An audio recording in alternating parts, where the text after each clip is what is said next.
This is The Dime, a 10-minute dive into the cannabis and hemp industry through trends, insights, predictions, and tangents. What's up, guys? This is The Dime. As always, this gives you the business and science perspectives of everything cannabis in today's market. Today, we're talking about Terp Time. As of 2020, there have been over 100 cannabis-derived terpenes identified in published journals.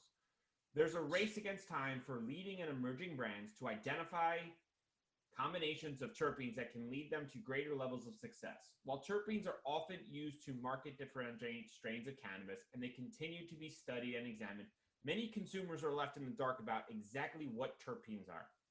Kellan, in the simplest of forms, what are terpenes and how does it influence cannabis? Terpenes are the building blocks of cannabinoids, right? So technically THC is a terpene.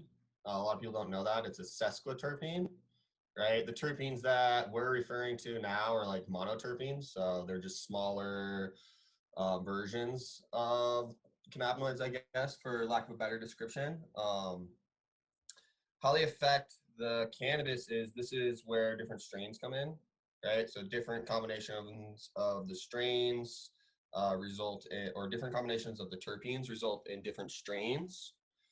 Indicas tend to have higher concentrations of like linalool, and linalool is a terpene that is known to cause relaxing effects from an aromatic perspective. It's the active terpene in lavender, right? So anyone out there who's a big aromatherapy person who goes out and is looking to relax and buys some lavender bath soap or whatnot, is the active chemical that's causing them to relax is linalool, versus sativas tend to be more myrcene dominant, and myrcene is more uplifting, if you will, is what they say.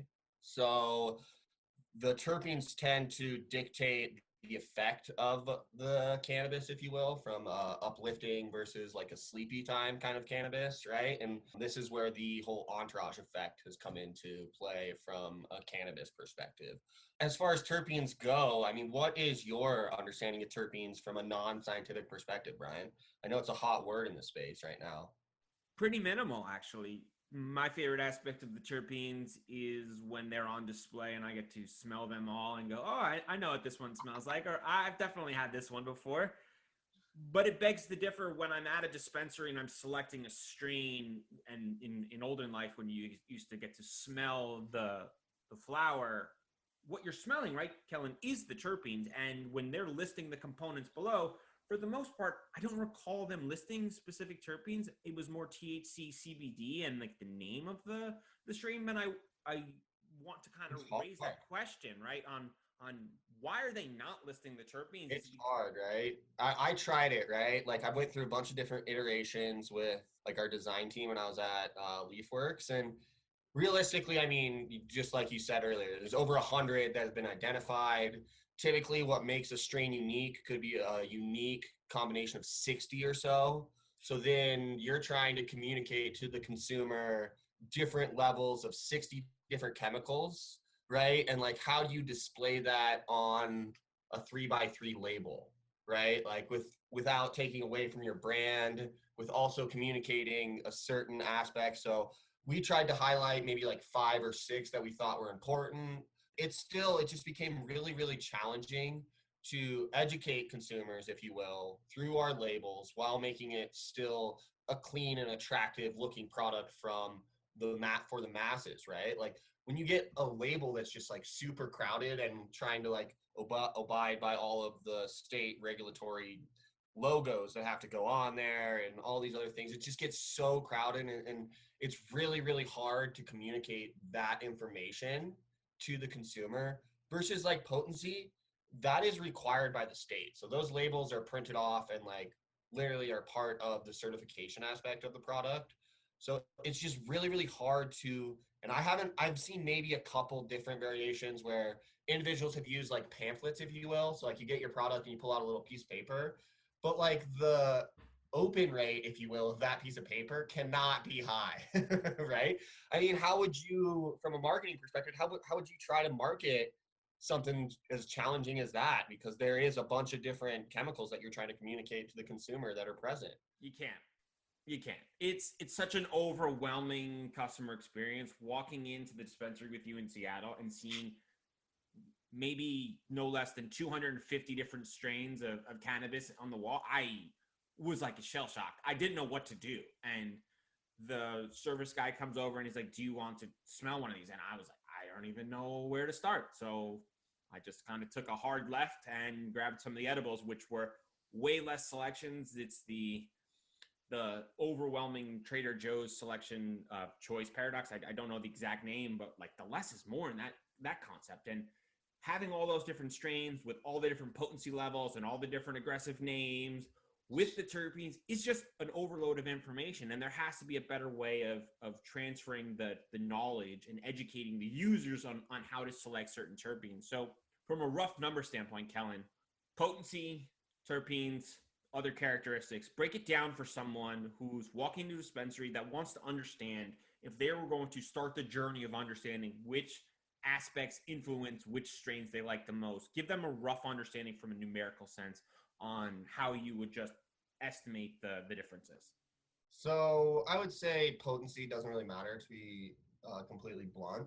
Personally, consuming flower that's 18% versus consuming flower that's 28%, I've never not gotten high, right? Like, so like, it works, right? Like, I think it's kind of a personal preference at that point, like almost an ego thing where you're like, I need to get the highest potency stuff because it's going to go longer, those kind of things. So smell is important, but I think honestly, at the end of the day, this is why as many people as you've heard knock on the whole sativa, hybrid, indica kind of categorization aspect associated with strains, and like how there's like no robust science behind it or whatever kind of other individuals kind of knock on that system for, is there's a reason that system still exists. And there's a reason that it's actively practiced and utilized in the consumer space, is because it simplifies exactly what we're talking about right now, right? Like, okay, I want to feel more uplifted. Okay, have a sativa. Okay, the sativa is going to have more myrcene, and the combination of myrcene with THC is going to cause more uplifting, active, engaged high, if you will, in terms of how myrcene and THC bind with the CB1 receptors in your brain, right?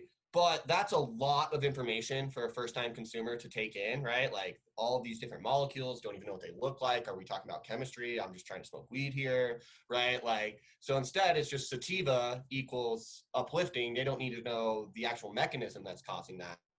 They just need to know that, hey, I'm not going to fall asleep on the couch, or hey, I am going to fall asleep on the couch. So I think that is, it's a simple system that is communicating on a surface level those attributes, right?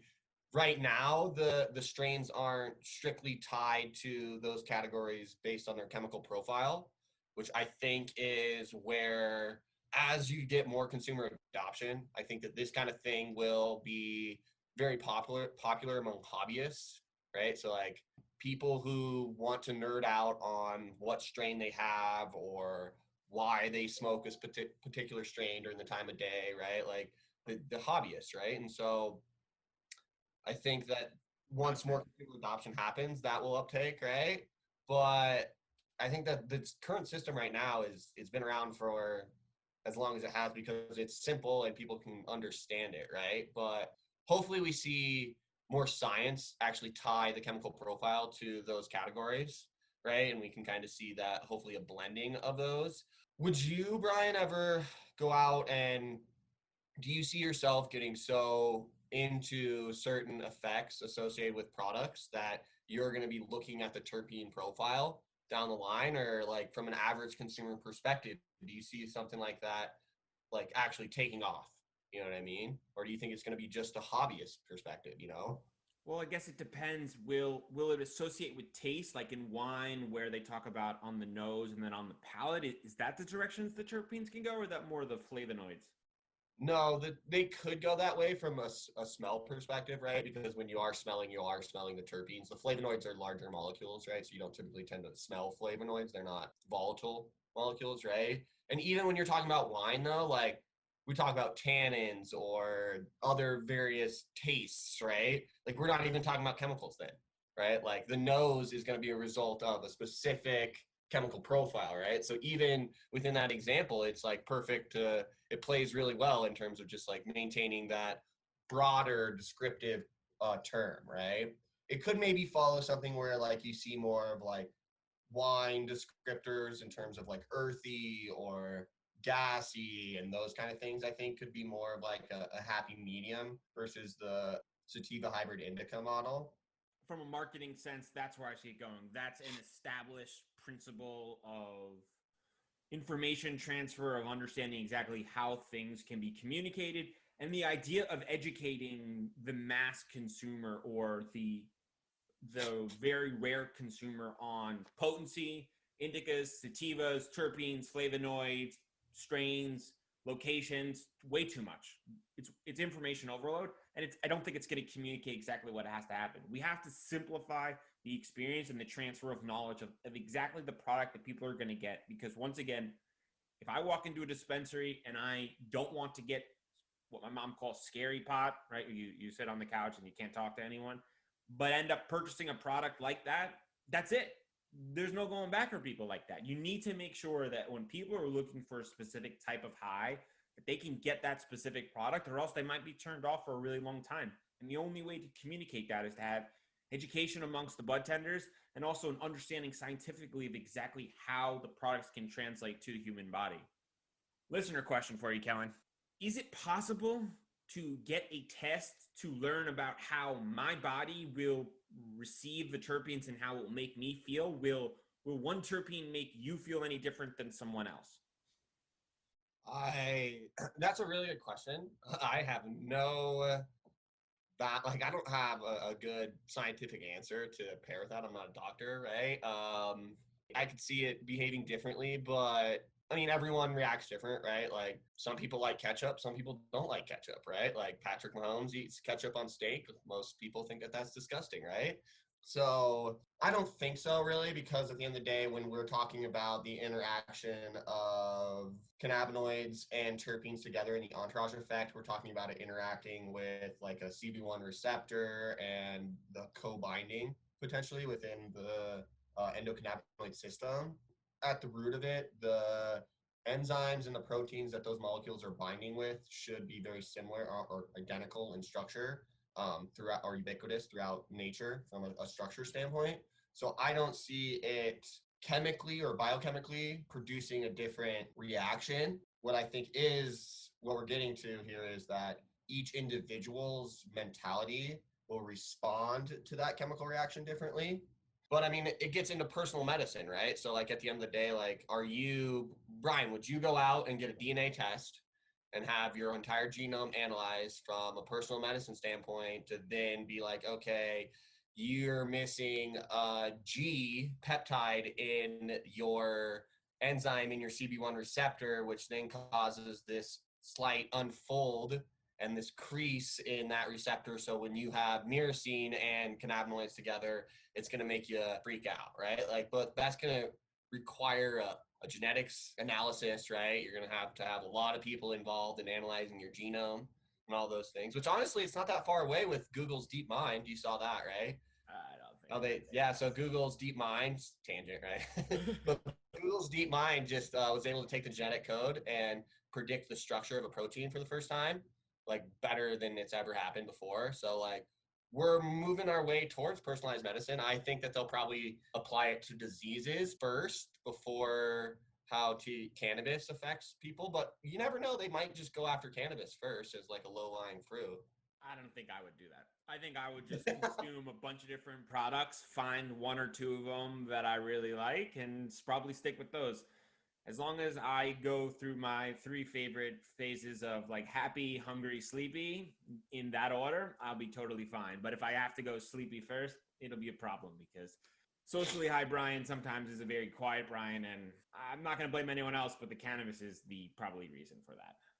No, I'm the same way. I have a hard time talking to people in public. Yeah, for sure.